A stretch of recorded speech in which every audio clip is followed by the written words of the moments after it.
We're in the midst of a global pandemic.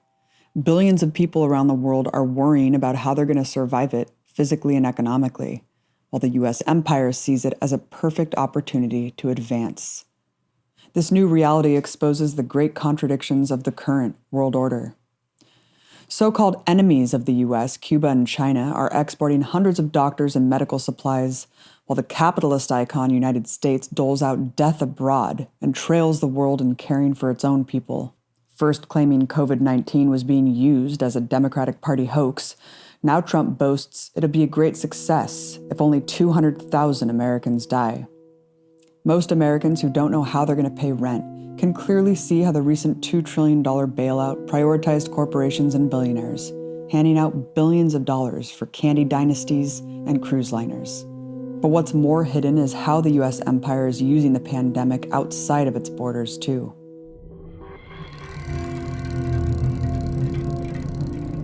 Long-standing U.S. policy has left dozens of countries on the brink of collapse, making it near impossible to brace for the inevitable. Few more so than war-stricken Yemen, already suffering the world's worst humanitarian crisis from the 5-year-long U.S.-Saudi bombing campaign.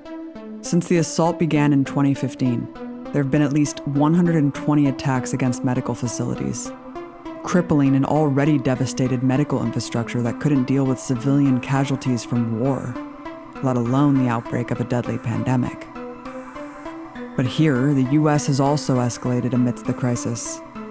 Trump is moving forward with a drastic reduction of aid that would cut most of the support to the country's already battered health sector, including critical assistance to crowded camps and water and sanitation networks, places where COVID could spread rapidly in short periods. The bombing continues, too. On March 30th, the U.S.-Saudi coalition launched 19 airstrikes on the capital city of Sana'a, killing at least one person. To further destroy this densely populated city, where most of the COVID response will take place, is criminal. It's hard to comprehend how any government could take such drastic measures to kill even more civilians at a time like this.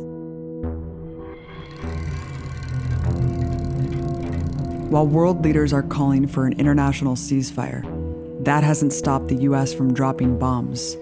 Since the virus outbreak, U.S. drones fired down on a bus in Somalia in mid-March, killing 6 civilians, including the bus driver, a local farmer, and a 13-year-old boy. It won't be the last. U.S. claims it has a small footprint in Africa are debunked by internal documents that reveal a staggering 29 bases. Since this is all top secret, it's hard to know what else will be taking place on the continent under the cover of COVID. The first COVID-19 case hit Afghanistan in February. Occupying U.S. troops there have also tested positive. With a decimated infrastructure, the Afghan Health Ministry estimates that at least 100,000 Afghans will die from the virus. It came as a relief then, when on February 29th, the Trump administration signed a surprise deal to end the war and bring all troops home in about a year. After years of negotiations, the Taliban accepted this deal and a ceasefire began. But just hours after bragging of the talks, the U.S. had resumed airstrikes on Taliban forces, once again ending the end of the war. And that's not all. Afghan sovereignty to the U.S. government means they have to follow Washington's orders. As the combat drags on, the Afghan government is being punished for not pleasing the White House. On March 24, the Trump administration said it was cutting a massive $1 billion in aid, which will have a devastating impact on the nation's ability to brace for the health crisis.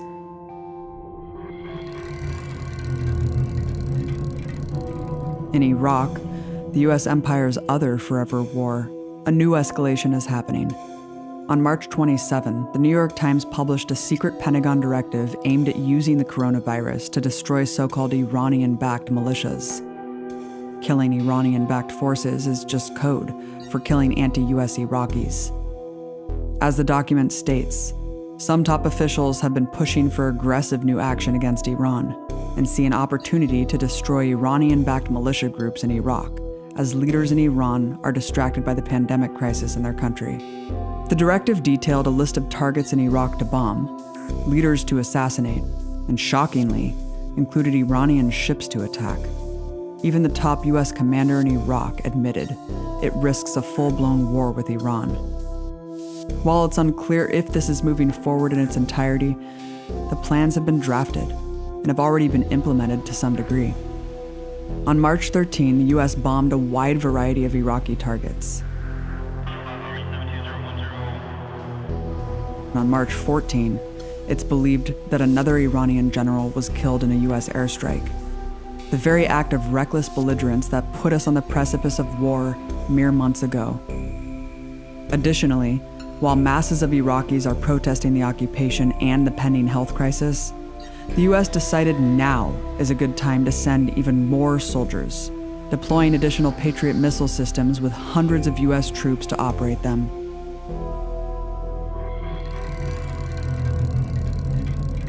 In the same imperial mission of oil dominance, US troops are still patrolling in Syria with the open intention to control the oil fields, today increasingly in combat in a war that was supposed to end. This is coupled with US-approved airstrikes on the Syrian state by its attack dog Israel, the latest on March 5th. The Syrian government has petitioned for an ease in sanctions to deal with the pandemic.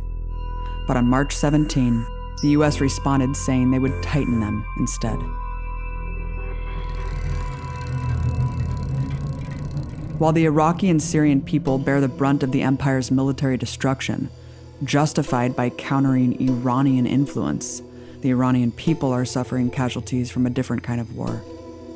The 800 or so sanctions Trump imposed on Iran were already killing civilians from lack of medical supplies, and set the stage for the devastation they're now experiencing from the outbreak of COVID-19. Iran is the hardest hit country in the Middle East, surpassing 2,600 deaths as of March 29, with one person dying every 10 minutes. These crippling sanctions are causing an unquantifiable amount of unnecessary suffering and death. But the Trump administration has defied all pleas from the international community and even from Congress to ease them. Unthinkably, the US is adding even more. We are announcing new sanctions on the regime. It's a kleptocracy. It's this Marxist, theocratic kleptocracy.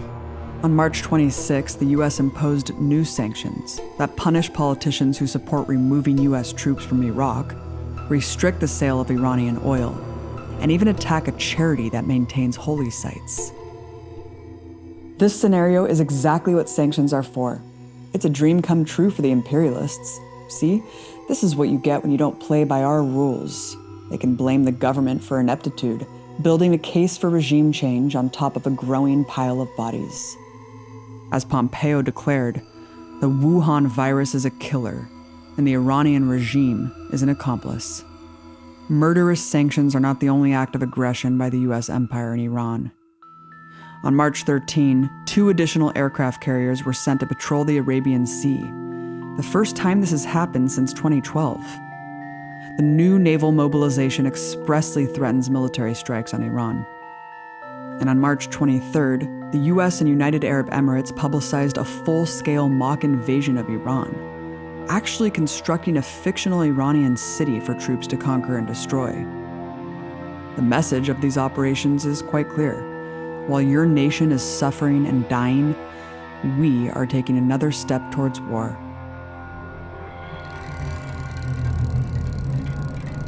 In Venezuela, even bolder moves for regime change by the Trump admin.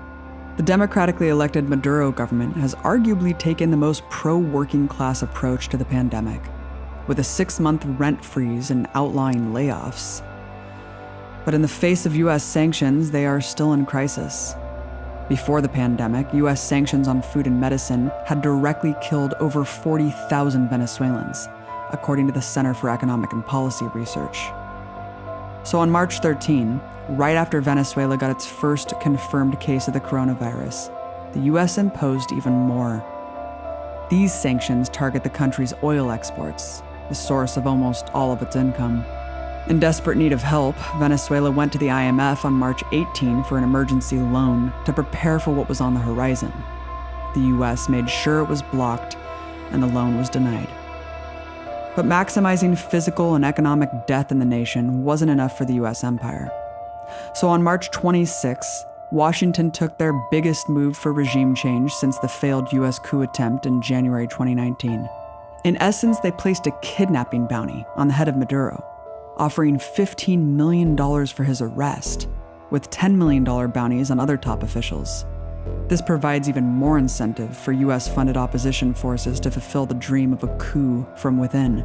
Ironically, the real narco states are the closest U.S. allies, like the governments of Colombia and Honduras. Nicolas Maduro must go. We must get this democracy started. We have now introduced this pathway to achieve that. We've made clear all along that Nicolas Maduro will never again govern Venezuela. On March 31st, they published a transition plan where the U.S. promised to lift all sanctions on Venezuela if the socialists leave office. To escalate the threat, Trump announced on April 1st he was doubling the amount of warships, aircraft, and special forces troops off Venezuela's coast. While the Pentagon is using this pandemic opportunity to beef up occupation forces throughout Latin America, those directed at Venezuela are a dangerous step towards war. I would like to begin by announcing some important developments in our war against the Chinese virus. The impact of the Chinese virus on our nation's students. The Chinese virus. The Chinese virus. I talk about the Chinese virus, and I mean it. Why do you keep calling this the Chinese virus? A lot of people say it's racist. It's not racist at all, no, not at all. It comes from China. That's why. China, the country the U.S. foreign policy establishment has declared the enemy and perpetrator of the deadly virus, has it mostly contained, and is now in the process of aiding other inflicted countries with supplies of desperately needed medical equipment, including millions of masks and thousands of ventilators and protective suits. In a time of much-needed cooperation between the two countries, anti-China hawks are seizing the opportunity to push hardline policy against China, as well as anti-Chinese racism, key to war propaganda. Politicians like Tom Cotton are making the media rounds to assert COVID-19 is an engineered Chinese bioweapon. This unfounded conspiracy isn't just the ranting and raving from a lone senator. It seems to be a coordinated attempt on behalf of the same warmongering neocons that advocated the invasion of Iraq. Now, with the same premise, to confront China, allow international inspectors into your labs to disprove the claim. Furthermore, Matthew Pottinger, Trump's main architect of policy on China, is one of many turning up the economic war, advocating to sever ties, which will put even more strain on the medical supply chain into the U.S. It's not just war-hungry neocons, though. Corporate media outlets across the political spectrum continuously delegitimize China's aid delivery as propaganda efforts by the communist regime to, quote, curry favor with our allies. This all translates into much more. As the virus takes over, the U.S. is conducting mock battles with the Chinese Navy in the region as a threat. Just last week, the Navy launched live-fire missiles in the Philippine Sea. And throughout March, it's conducted regular military exercises in the South China Sea, something China has called a hegemonic act that violates international law and threatens peace and stability. The Pentagon sees open war with China as inevitable, not because it poses any threat to us, but because it poses a threat to capitalist profits. So this pandemic is being used as a golden opportunity to fast-track this new Cold War. Even U.S. allies are being put on notice as they struggle with the outbreak. Cuba's world-renowned doctors and their effective virus treatment are being requested by dozens of governments in desperate need of help. But the State Department has issued an official warning to not allow this aid that would no doubt save lives, simply because it would legitimize a government the U.S. is hell-bent on overthrowing.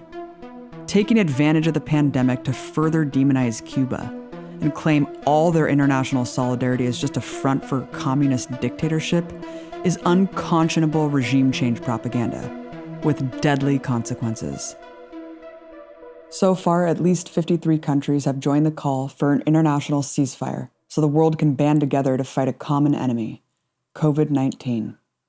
At a time where global cooperation has never been more urgent, countries are stepping up to show true international solidarity. But the U.S. empire has brazenly shown it will only weaponize the crisis, making disregard for life its official policy. Here at home, Americans anticipate the worst, left to suffer and die by their leaders in a corporate sacrifice zone. Rich politicians love to say that we're all in this together, but it's clear we are not. It's just those of us who were screwed by the corporate bailout and those abroad living under U.S. domination who are all truly in this together. One thing is for sure, there's no going back from this moment. This crisis exposes the true nature of our imperialist system. But that also means that together, we can turn our collective hopelessness into collective radicalization.